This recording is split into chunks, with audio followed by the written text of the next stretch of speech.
अस्सलाम वालेकुम।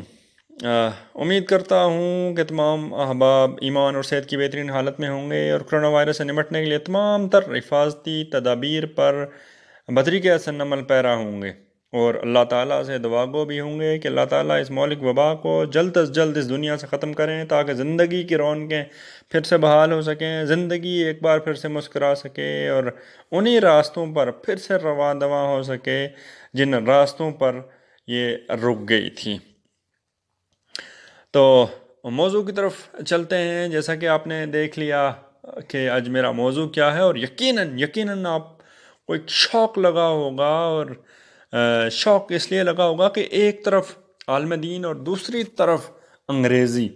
एक तरफ मदरसा और दूसरी तरफ अंग्रेज़ी, ये दो कॉन्ट्राडिक्टिंग टर्म्स हैं। इन दोनों का आपस में यकीनन एक तज़ाद अमूमन हमारी सोसाइटी में देखा गया है कि मदरसे के जो स्टूडेंट्स होते हैं अमूमन उनकी अंग्रेज़ी से नहीं लगती, और ये जिस किरदार की मैं बात कर रहा हूँ ये किरदार बाकायदा तौर पर मदरसे का स्टूडेंट रहा और अभी वो माहिर मज़मून अंग्रेज़ी अपनी खिदमत सर अंजाम दे रहे हैं। तो यहाँ दो बड़े मकसद हैं मेरे। एक तो ये है कि उस नौजवान को खराज तहसीन पेश करना, और दूसरा जो मेरा मकसद है वो आपको मोटिवेट करना, आपको इंस्पायर करना, आपके अंदर एक स्पार्क, एक करंट जनरेट करना कि अगर इंसान हिम्मत करे, अगर इंसान मेहनत करे तो कुछ भी नामुमकिन नहीं, और अल्लाह ताला इंसान की मेहनत को कभी भी ज़ाया नहीं करते। तो जिस नौजवान की मैं बात कर रहा हूँ, ये नौजवान 1 जनवरी 1989 को एक गांव में पैदा हुआ। तीसरी जमात तक इब्तदाई तालीम अपने गांव से हासिल की। उसके बाद जब उसकी उम्र 9 साल थी तो दीनी इल्म की प्यास बुझाने के लिए फैसलाबाद का रुख किया, और फैसलाबाद जामे इस्लामिया इमदादिया में एडमिशन लिया। और इस दौरान इस नौजवान ने अपनी दुनियावी तालीम भी साथ साथ जारी रखी, और वहीं उसी मदरसे में मिडिल पास कर लिया। फिर उसके बाद जामे फ़ारूकिया और फिर जामे दारुल उलूम, ये अल्टीमेटली वहाँ से जब आलम बनकर फ़ारग हुए या आलम बनने की शहादत हासिल की, तो हैरत अंगेज़ तौर पर यह नौजवान उस वक्त ग्रेजुएशन कर चुका था, और इन्होंने अज़ खुद ओपन यूनिवर्सिटी से इसी दौरान मैट्रिक की, इंटर किया, फिर ग्रेजुएशन यानी बीए का इम्तहान पास किया। और इंटरेस्टिंग बात आपको बताता चलूँ कि मदरसे में पाबंदी भी थी इस तरफ रुझान या इस तरफ तालीम पर, और उसके बावजूद इस नौजवान ने जिस तरह से हिम्मत की वो यकीनन लायक तहसीन है और काबिल इस्ताइश है। फिर उसके बाद मदरसे से फ़ारग होने के बाद, आलम बनने के बाद, नमल यूनिवर्सिटी से पहले एमए अंग्रेज़ी किया, और फिर वहीं से एमफिल अंग्रेज़ी किया। इसी दौरान बीएड भी कर लिया था, और 2017 में जब पहला एनटीएस हुआ तो अपनी यूनियन काउंसिल टॉप करते हुए ये नौजवान प्राइमरी टीचर अपॉइंट हुआ। फिर अभी 1 साल का अरसा भी नहीं हुआ था कि ये नौजवान पीएससी के एग्ज़ाम में अपीयर हुआ, और 83 नंबरात लेकर गुज़श्ता सारे रिकॉर्ड तोड़ते हुए ये सब्जेक्ट स्पेशलिस्ट मुंतखब हो गया। और इस वक्त वो हायर सेकेंडरी स्कूल रेड़ा में बाहसीयत सब्जेक्ट स्पेशलिस्ट अंग्रेज़ी अपने फ़राइज़ सर अंजाम दे रहे हैं। और मैं जिस नौजवान की बात कर रहा हूँ ये नौजवान निसार शर्फी साहब हैं, जो कि मुमताज़ माहिर तालीम खुशहाल साहब के फ़र्जंद हैं। तो ये एक तारुफ था जो तारुफ मैंने आपके सामने बयान किया। यकीनन इसे सुनकर आप इंस्पायर हुए होंगे, यकीनन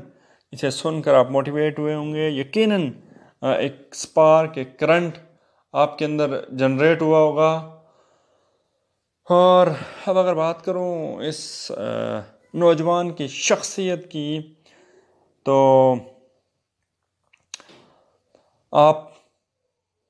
मैं बिल्कुल भी जो ये कहते हुए हिचकिचाहट महसूस नहीं करूँगा कि ये शख्स नायाब शख्सियात में से है।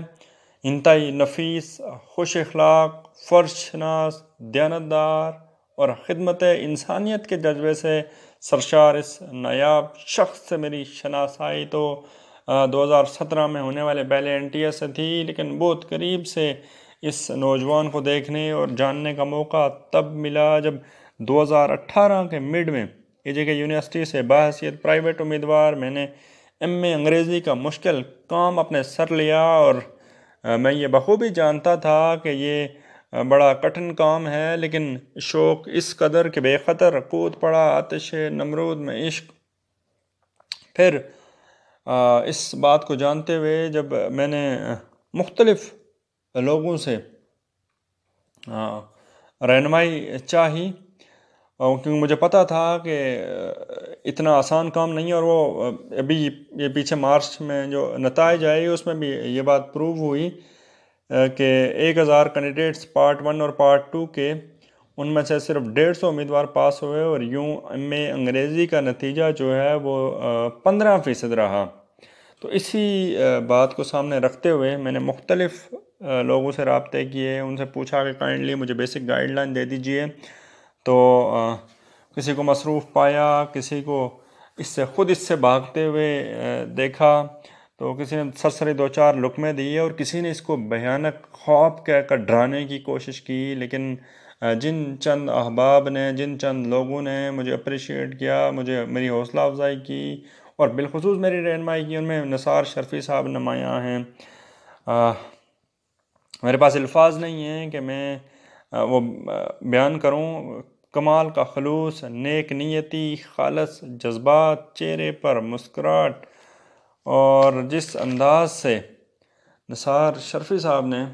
یقین مانیے مجھے گائیڈ کیا، میری رہنمائی کی، میرے پاس الفاظ نہیں ہیں کہ میں اس کو بیان کر سکوں۔ میں زیادہ تر تیاری میں نے جو ہے وہ امتحان کے دنوں میں کی، تو جس دن میرا پیپر ہوتا اس سے پچھلی شام تقریباً 3-4 گھنٹے یہ میرے پاس بیٹھے رہتے اور ہم چیزیں ڈسکس کرتے رہتے، اور جو چیز پوچھی انتہائی گہرائی میں، انتہائی عمدہ انداز میں، بڑی تفصیلاً انہوں نے میری رہنمائی کی۔ اور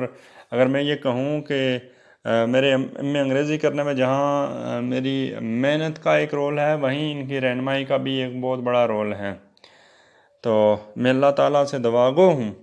کہ اللہ تعالیٰ ان کو اس نیک نیتی کا، اللہ تعالیٰ ان کو اس بڑے پن کا، اللہ تعالیٰ ان کو اس اعلیٰ ظرفی کا بہترین اجر دیں، اور اللہ تعالیٰ ان کو دونوں جہانوں میں کامیابی عطا فرمائیں۔ اور یقیناً ایک بات میرے ذہن میں آ رہی ہے کہ اللہ تعالیٰ نے ان کو نوازا، اللہ تعالیٰ نے ان کو اس سٹیج پر پہنچایا، تو یقیناً اس کے پیچھے ان کی محنت، ان کی اعلیٰ ظرفی، ان کی صاف نیتی، یہ سارے فیکٹرز تھے۔ اور ایک آخری بات کہ اگر آپ لوگوں کو کبھی کوئی پرابلم ہو، اگر آپ ان سے ملنا چاہتے ہیں، عربی اور انگلش کا ماسٹرز لیول تک اگر کوئی پرابلم ہے تو آپ انہیں مل سکتے ہیں۔ یہ ریڈا کالج میں سبجیکٹ اسپیشلسٹ ہیں، اور ایوننگ ٹائم میں یہ by pass per Kashmir learning centre نامی اکیڈمی میں دستیاب ہوتے ہیں۔ تو کہنا یہی چاہتا ہوں کہ اس سٹوری سے ہمیں ایک سبق لینا چاہیے کہ اگر ہم محنت کریں، اگر ہم ہمت کریں، تو کوئی بھی کام ناممکن نہیں ہوتا۔ اسی کے ساتھ اجازت چاہتا ہوں۔ اللہ حافظ۔